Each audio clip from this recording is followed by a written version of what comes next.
Welcome po dito sa Denrica Doy TV Sports, no? Well, ang nanalo po kanina is ito pong NLEX. So ano po ibig sabihin yan? Nagulo na naman ito pong standing, okay? Yung pong solo lead nila ng San Miguel.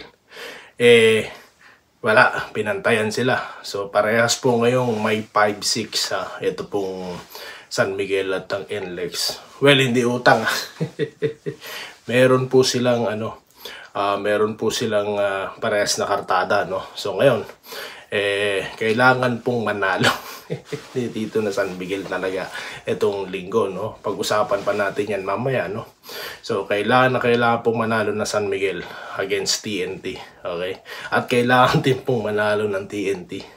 And dito po sa kanina sa laban, sabi po ni Bolik mas desperado sila, okay? Dito sa Rain or Shine. Kaya nga po yan, nakapanalo sila at may chance po silang manatili dyan sa pwesto na yan. So kailangan manalo po na San Miguel at kailangan din nilang manalo. Kalaban po nila next game Eastern, no? So yan lang po muna guys, ang update natin yung mabilisan. Shoutout po sa lahat, no, ng mga nagko-comment dito, no. Maraming salamat po at magkita-kita po tayo mamaya dito lamang sa Denrica Doy TV Sports. Muli, maraming salamat po sa inyong panonood. Salamat po sa panonood.